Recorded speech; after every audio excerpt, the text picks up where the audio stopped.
Aí ao final do trabalho Jesus salvou, curou, batizou. Aí ele veio falar comigo todo sem jeito: pastor, me perdoa. Aí fiz cara de bravo e disse: vai em paz, não peques mais. Meus irmãos, eu pedi permissão ao pastor. Eu tenho 3 livros escritos. Hoje eu trouxe um que é lançamento. Eu lancei recentemente. Já estive ali no Belém, no gabinete do nosso pastor, apresentando a ele. É um livro para quem gosta de ler numa sentada. São 348 páginas. Rapidinho você lê. E o título do livro é uma frase. Eu sou pernambucano e eu fui criado no ciclo de oração lá o dia todo, sabe, de manhã, o dia todinho. E a irmã Marlene, eu chamava de irmã fofa, ela levava a gente criança, adolescente, tentava dar um pedido por debaixo do banco, só que a porta era fechada. Ela dizia pro porteiro: olha, se qualquer um deles, eu e meu irmão, quiserem sair, você dê um beliscão neles e bote ele para orar de novo. E ela tinha uma frase que todas as vezes que ela ia orar, ela dizia: Jesus, venha cá. Um dia a gente estava passando uma prova muito grande, uma necessidade muito grande, e meu pai foi pedir umas melancias emprestadas para um vendedor, para vender a melancia, pagar a melancia e com lucro apenas se alimentar. Passou um dia, não vendeu, a gente criança. Aí ela foi no outro dia, sentou perto da melancia e disse: Jesus, venha cá. Não deu uma hora depois, vendeu todas as melancias. Está aqui. Eu até coloco ela na imagem da foto. Eu estarei lá na porta ao final do trabalho. Esse aqui já tem dono. Eu já estou. Obrigado. Meus irmãos, abram as vossas Bíblias, por favor.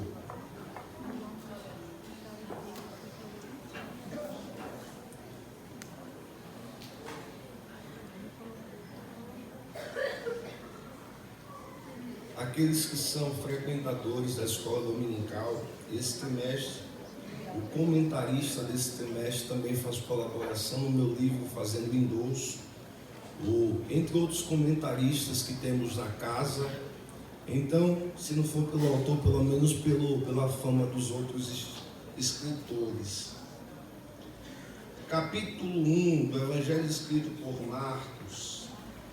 Eu estava pensando sobre qual texto escolher para compartilhar uma mensagem esta noite.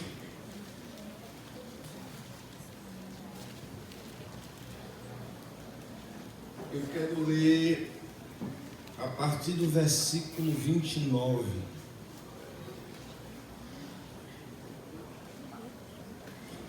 O título fala: Jesus cura a sogra de Pedro. Deus abençoe a Késia. Eu amo ouvir a Késia cantar. A mãe de Deus está ali também, a mãe dela. Essa é uma família que eu amo de graça. Marcos capítulo 1, versículo 29, até o versículo 31.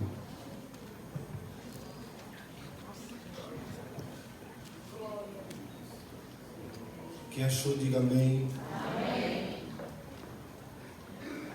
E logo saindo da sinagoga, foram à casa de Simão e de André com Tiago e João. E a sogra de Simão estava deitada com febre, e logo lhe falaram dela. Então, chegando-se a ela, tomou-a pela mão e levantou-a. Imediatamente a febre a deixou e servia-os. Atente para a expressão, para o verbo levantar, levantou-a, e para o verbo servir, e servia-os. Amém. Meus irmãos, eu quero falar sobre este episódio, que é a cura da sogra de Pedro, baseado na seguinte temática, ou subtema, porque é um tema no congresso, que é: Jesus restaura a sogra de Pedro e ela agradece servindo. Ou Jesus levanta a sogra de Pedro e ela serve. É tudo a ideia de que a restauração que nós vivemos cumpre um propósito. Jesus nos levantar cumpre um propósito. Jesus nos abençoar cumpre um propósito. E o propósito é servir ao Senhor. E eu quero começar dizendo que, biblicamente falando, a Bíblia ela não é machista. Pelo contrário, a primeira expressão que Deus usa para se referir à mulher, a Bíblia também vai usar para se referir a Deus na forma de serviço, trabalho, auxiliadora. Deus utiliza a expressão para mostrar que a mulher tem a sua dignidade. A diferença que a Bíblia coloca são papéis e não importância. O homem tem um papel e a mulher tem outro papel, mas a importância diante de Deus é a mesma. E a gente pode observar e tomar por base várias personagens bíblicas, para com elas a gente pegar e tomar como exemplo de fé. Já foram citadas algumas aqui em relação àquilo que elas representam. E essas histórias, elas nos empolgam, elas fortalecem a nossa fé, elas nos encorajam, nos confortam, nos incentivam. As histórias das personagens bíblicas, não só do período bíblico, mas em toda a história do cristianismo, a gente percebe que Deus usou de forma muito singular a figura feminina para cumprir a sua missão. Percebam que o próprio Jesus Cristo, os evangelistas vão mostrar o relacionamento de Jesus Cristo como Deus, como amigo, e algumas mulheres do Novo Testamento. Tem delas que o Senhor vai receber ajuda financeira para o seu ministério. Tem delas que o Senhor vai ouvir o clamor, e a gente pode utilizar várias frases para indicar que Jesus Cristo está restaurando essas mulheres e elas estão servindo a Ele após esta restauração. A verdade é que a escolha é nossa de servir a Deus ou não. Eu chamo a sua atenção para alguns detalhes dentro desta passagem bíblica. Apesar de termos aqui apenas 3 versículos e aparentemente eles não contarem muita coisa, ou pelo menos a gente pensar em observar apenas 2 ou 3 lições, eles são riquíssimos. E a dica de leitura aqui é que todas as vezes que a gente for ler qualquer passagem do Evangelho, sobretudo nos sinóticos, Mateus, Marcos, Lucas e João, se faz necessário a gente observar o que os demais evangelistas estão dizendo sobre aquela passagem, porque alguns outros detalhes nos saltarão à vista. Eu chamo a sua atenção nessa parte introdutória para começar dizendo que a expressão grega para levantar aqui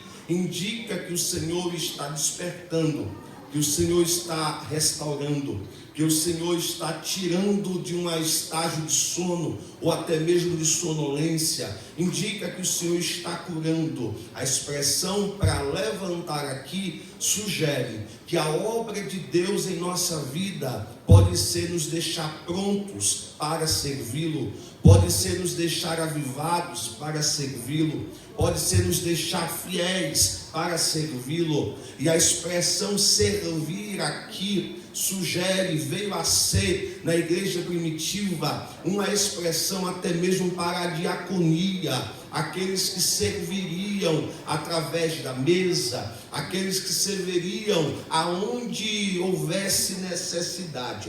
A primeira expressão no texto que eu chamo a sua atenção é a expressão geográfica. Se os irmãos observarem o versículo 21, a Bíblia vai dizer que a cidade tem nome de Cafarnaum. A segunda expressão no texto é a expressão temporal. Ainda no versículo 21, tratando do mesmo contexto, a Bíblia vai dizer que era um sábado. E por ser um sábado, nós sabemos que havia vários protocolos, várias barreiras sobre o que poderia ser feito ou não no sábado. A terceira expressão dentro desse contexto é a expressão para ministério institucional, ou seja, ministério quer seja na sinagoga ou na igreja. O texto vai dizer que Jesus estava na sinagoga ensinando. Isso mostra que Jesus, mesmo sendo Deus, não desprezou o estar num ambiente, como a gente poderia chamar hoje, de igreja.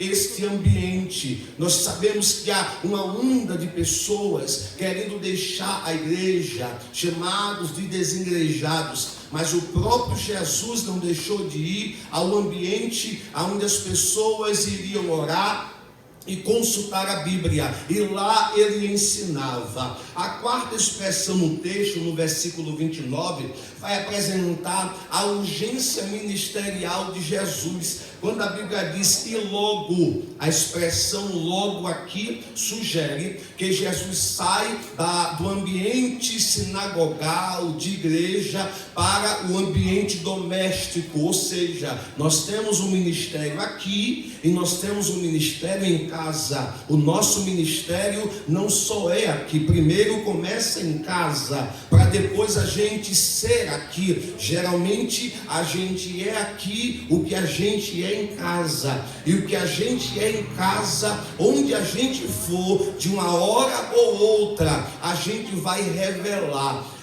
Os antigos diziam que costume de casa vai à praça, e aqueles que oram em casa vão orar na rua, vão orar na praça. Aqueles que adoram em casa adorarão ao Senhor na igreja ou em qualquer lugar. Uma outra expressão que me chama a atenção no texto, nessa parte introdutória, é a expressão doméstica do ministério de Jesus. E o versículo 29 diz que Jesus foi à casa de Simão e de André, com Tiago e João. A casa era de Simão, pelo relato de Mateus capítulo 8, versículo 14. Mas ao que parece, a casa comportava a família de Simão, a família de André e a sogra de Simão. Então temos aí pelo menos duas famílias residindo neste ambiente. Jesus mostrando que ele não torna o espaço religioso como um lugar místico. Ele faz a sua obra em qualquer lugar. Jesus não está limitado ao espaço templo, ao espaço igreja.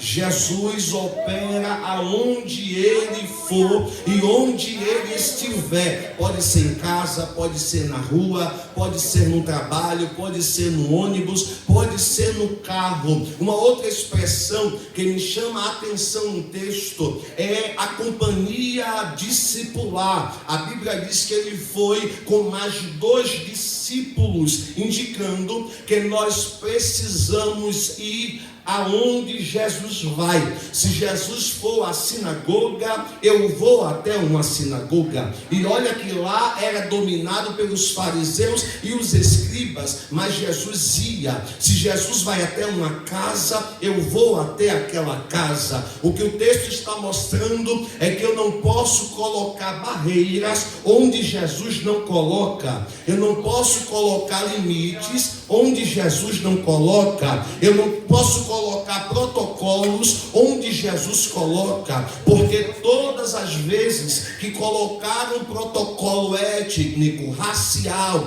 financeiro ou até mesmo de pecado, Jesus quebrou o protocolo. Com a mulher samaritana, nenhum homem poderia falar com ela em público. Jesus foi lá e falou. Com a mulher cananeia, os discípulos disseram: manda esta embora. Jesus para e dá atenção para ela. Com Zaqueu, ninguém entraria na casa de um publicano. Jesus foi, entrou, comeu, pregou, ganhou almas e o nome dele foi glorificado.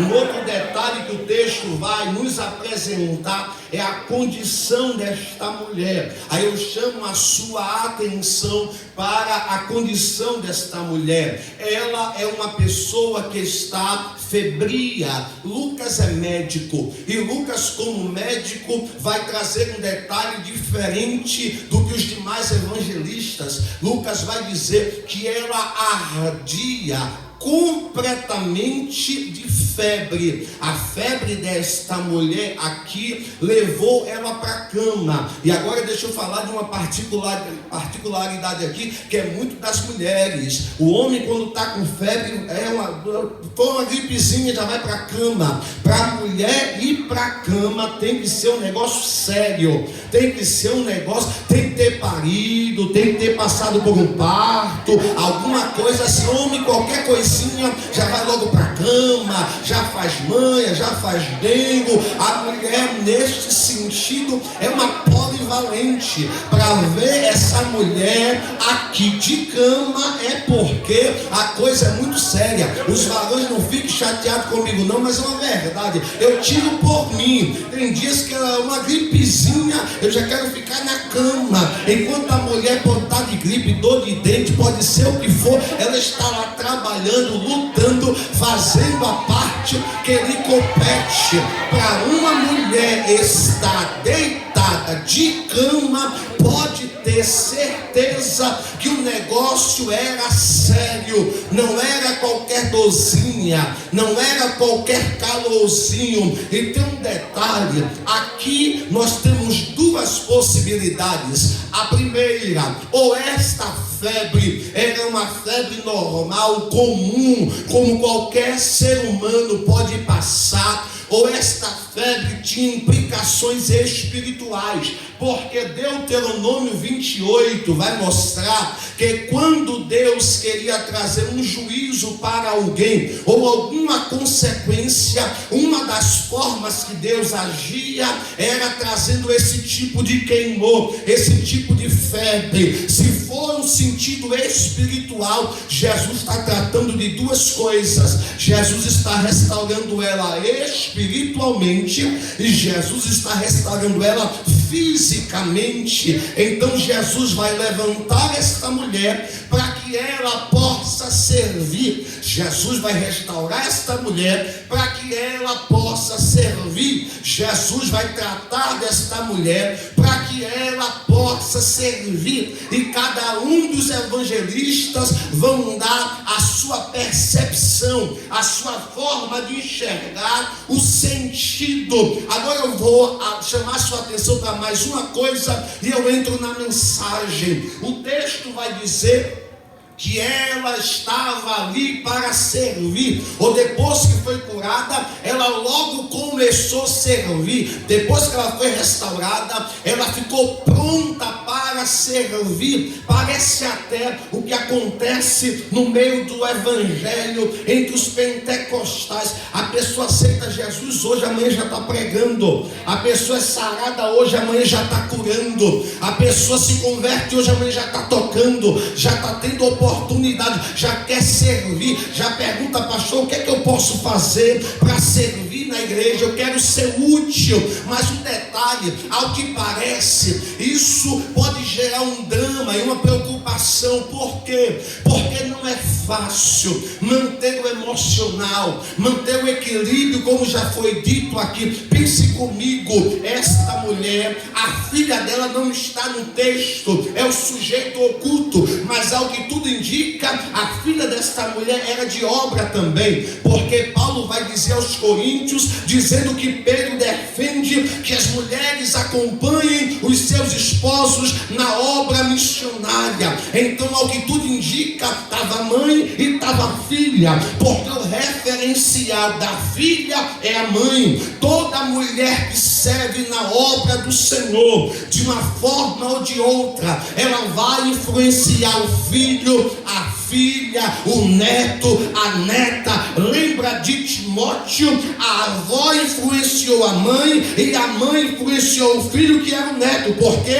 Pela referência espiritual. Eu cresci ouvindo a dona Fofa me dizer: meu filho, orar resolve. Não tem um santo dia que eu não faça orações em casa e culto doméstico, porque todo dia que ela passou por essa terra, ela estava orando, clamando, cantando, bendizendo, enaltecendo. Por quê? Porque Deus faz a diferença em nossa vida, já que a obra é de Jesus Cristo, e é Ele quem nos restaura, é Ele quem nos prepara para servirmos a Ele. Nós temos a primeira lição no texto, e a primeira lição no texto é que nós temos uma mulher doente, mas que nas mãos de Jesus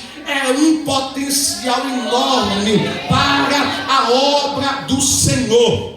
Enquanto ela está de cama, enquanto ela está doente, nada ela consegue fazer, nada ela pode fazer. Mas a partir do momento que Jesus curar esta mulher, irmãos, e é uma arma, é uma ferramenta. O problema de muita gente é nos julgar por uma fase que nós estamos passando. O problema de muita gente é nos julgar por um intempérie que nós estamos passando. O problema de muita gente é nos julgar por causa de um desânimo, de um momento que, como ser humano, a gente passa. Deixa eu dizer uma coisa: a fé não anula a nossa humanidade. Vou dizer de novo: a fé não anula a nossa humanidade. A gente crê, a gente ora, a gente pede, a gente adora, mas a gente sente medo, a gente sente vontade de parar. Lembra de Elias? Elias pediu a morte. Como é que pode? Ele começa o seu ministério dizendo assim, e um dos moradores de Gileade, falando de Elias,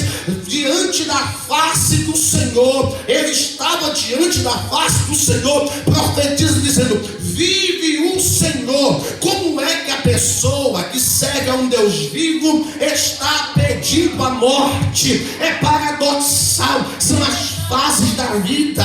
Ninguém quer cantar todo dia, toda hora. Ninguém prega todo dia, toda hora. Ninguém rege todo dia, toda hora. Tem dias que a gente vem só pela misericórdia.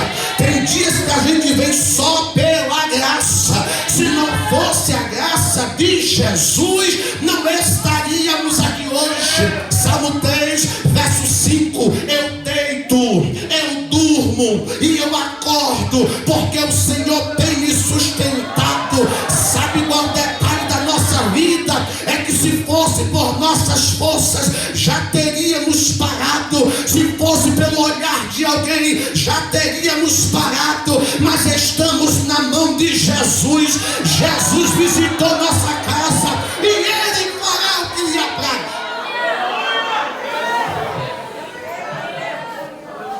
Está doente, está impossibilitado, Mas Jesus ia chegar lá. Porque a nossa fase vai até onde Jesus permite. Isso sugere que o tempo de cantar chega, o tempo da alegria chega, o tempo de voltar chega, o tempo de pregar chega, o tempo de orar chega, o tempo de festa chega. O irmão Dário, mas alguém poderia questionar ela mesma, mas o meu genro é obreiro da obra. Porque às vezes a gente pensa essas coisas, mas eu oro, mas eu prego, eu sirvo, estou no ministério, mas meu marido, mas meu filho, é todo mundo envolvido na obra. E por que Deus está permitindo isso? A pergunta não é essa, a pergunta é o inverso. E por que Deus não permitiria? Se Jesus Cristo, sendo Deus, passou pelo que passou para nos salvar, eu sou mais bonito do que Jesus? Sou não. Ele permite para lapidar o nosso caráter, para forjar a nossa vida, para nos direcionar. Escute uma coisa: deserto e vale não é porque Deus gosta de te ver sofrer, é porque Ele sabe que algumas coisas precisam ser tratadas em nós. Mas o detalhe de tudo isso o problema não é passar pelo deserto, é se a gente não está na mão de Jesus. Já que tudo está na mão de Deus, deixa que Ele faz o que lhe apraz, porque Ele é Senhor sobre tudo.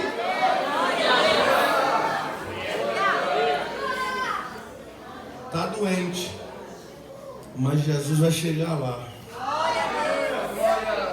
Está desanimado, mas Jesus vai chegar lá. Está querendo parar, mas Jesus vai chegar lá. Está querendo desistir, mas Jesus vai chegar lá. Está prostrado, mas Jesus vai chegar lá. Quer cantar mais não, mas Jesus vai chegar lá. Quer adorar mais não, mas Jesus vai chegar lá. Por favor, levante a mão e receba esta palavra. Jesus vai chegar nesta causa. Aleluia. Jesus vai chegar nesta causa. Jesus vai chegar nesta causa. E Ele tem a solução. Ele tem a solução.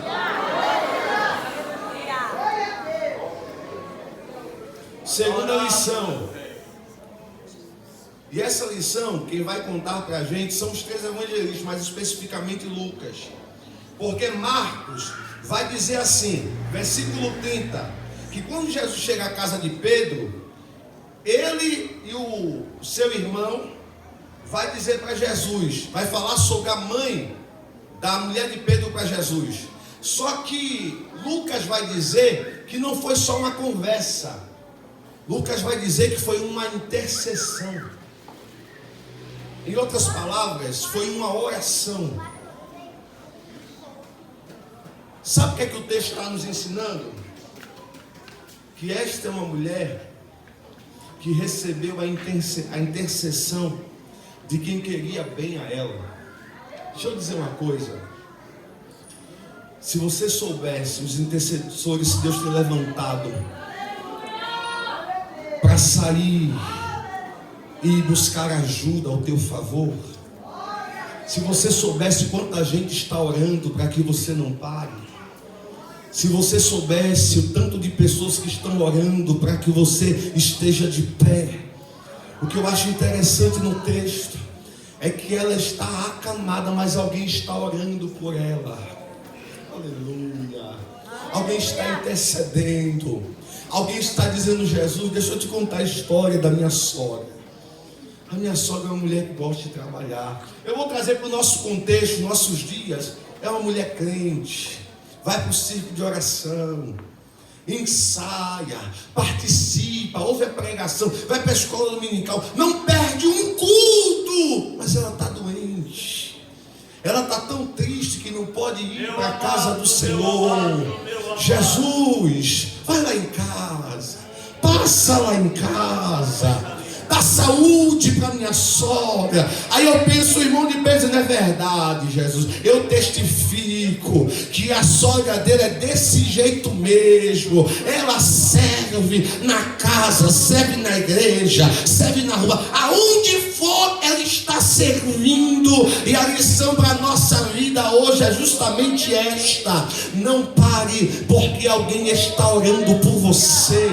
Não desista, porque tem alguém orando por você. E eu já quero aproveitar a oportunidade por um minuto. Escolha alguém do seu lado para orar por ele agora. Escolha alguém do seu lado, por favor, para orar por ele agora, por um minuto. Ore por esta pessoa. Fale com Jesus sobre esta pessoa. Fale com Jesus sobre ele, sobre ela. Diga para Jesus: Jesus, dá força a ele. Jesus, dá força a ela. Ajuda minha irmã, ajuda meu irmão, ajuda ele, ajuda ela, ajuda meu filho, ajuda o esposo, ajuda a esposa. Ore por ele agora, porque enquanto Jó orava pelos seus amigos, Deus mudou o cenário da vida de Jó.